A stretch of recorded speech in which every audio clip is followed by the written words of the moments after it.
Bonjour, nous sommes le samedi 30 août 2025 et le sujet est l'économie. L'inflation ralentit en France, voici les secteurs qui baissent et ceux qui grimpent. On a vu ces 3-4 dernières années une augmentation de l'inflation record bien plus importante que les 30 années qui les ont précédées. Les prix à la consommation ont augmenté de moins d'1% sur un an en août, même si certains produits coûtent toujours plus cher. On peut voir par exemple des melons charentais à 3,50 €, voire 5 € en grande surface, à une époque pas si lointaine, où c'était 1,50 €, 2 €. En France, l'inflation serait de 0,9% sur un an au mois d'août selon l'INSEE, un tassement de la hausse des prix qui cache d'importantes disparités. Si l'essence coûte moins cher, le gaz flambe. Après, c'est relatif. On peut voir par exemple le prix du diesel. Il y a une dizaine d'années, en province, c'était 1 € le litre. Ce n'est encore qu'une estimation. En France, l'inflation serait de 0,9% sur un an au mois d'août, selon les données diffusées par l'INSEE ce vendredi. Un chiffre proche de celui de juillet, 1%, qui confirme un ralentissement de la progression des prix à la consommation.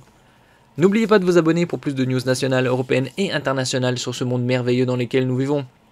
Et cette tendance fragile cache en plus d'importantes disparités, car si certains secteurs voient leurs prix baisser, d'autres continuent de les faire flamber. Sur un mois, les prix à la consommation augmenteraient de 0,4% en août, après une quasi-stagnation plus 0,2% en juillet, selon l'INSEE. Le pétrole continue de baisser. Il y a eu quelques mois des conflits au Proche-Orient qui ont été rapidement stabilisés grâce à l'intervention de Trump, notamment en Iran, et pour calmer le jeu avec Israël surtout. C'est la bonne nouvelle de cette rentrée, les prix de l'énergie continuent de baisser selon les données publiées par l'INSEE. Enfin, de certaines énergies, c'est notamment le cas de l'essence et des produits pétroliers, dont les prix moyens ont plongé de 6% par rapport à août dernier. Après, il y a eu des pics, on se rappelle, il y a quelques années, le litre de diesel ou de SP 95-98 à plus de 2 € le litre. D'après certains économistes, le baril devrait descendre en dessous de 60 $ le baril fin de l'année, voire 50 vers février 2026. On verra si ça se confirme. La France, comme toute l'Europe, avait connu une véritable flambée des prix de l'électricité et du gaz, conséquence notamment de l'invasion russe en Ukraine. Oui, c'était déjà un peu avant. Depuis, c'est la grande incertitude. Ici, on voit un tableau des indices des prix de la consommation. Août 2024, juillet 2025, juillet, août 2025. Alimentation, les variations, produits frais, autres alimentation, tabac, énergie, produits manufacturés, services. Alors oui, le prix de l'électricité a baissé en moyenne de 3% au 1er août, après une baisse de 15% en février. Mais c'est un trompe-l'œil. En moins de 15 ans, les prix de l'électricité ont bondi de 50%. On se rappelle, en 2010, le kilowattheure était à 9 ou 10 centimes. Là, il est aux alentours de 25 centimes. D'autant que les prix des abonnements ont été revus à la hausse.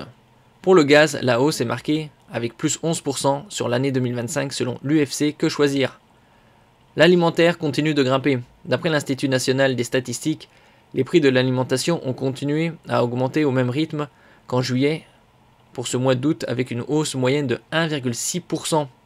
Après une forte hausse au printemps suite aux accords commerciaux entre les industriels et la grande distribution, les prix en rayon se sont stabilisés, note l'UFC Que Choisir. Les services augmentent moins vite. On voit aussi un ralentissement de l'économie. L'année dernière, officiellement, la croissance était de plus 1,1%. Cette année, au mois d'avril, ils l'ont abaissé à 0,7%. Et d'après certains économistes, on serait sur cette année 2025 à 0,5% de croissance. La légère baisse de l'inflation par rapport à juillet s'expliquerait par le ralentissement des prix des services selon l'INSEE. Les prix continuent de progresser, plus 2,1% en août, mais moins fortement que le premier semestre. L'Institut de statistique évoque notamment un ralentissement de la hausse du prix des transports. On a vu ces dernières années également une augmentation par exemple du pass Navigo. Toute zone était à 75 €. et il est passé à 88. Il y a plus de 10 ans ou 15 ans de cela, le pass Navigo était à plus de 100 €. L'habillement en hausse après les soldes. Même si les soldes d'été ne sont plus un rendez-vous aussi important que par le passé, on trouve des bons plans maintenant avec les ventes flash un peu partout, et surtout avec la concurrence de type AliExpress, Chine et autres. Elle constitue un moment de baisse dans les prix de l'habillement.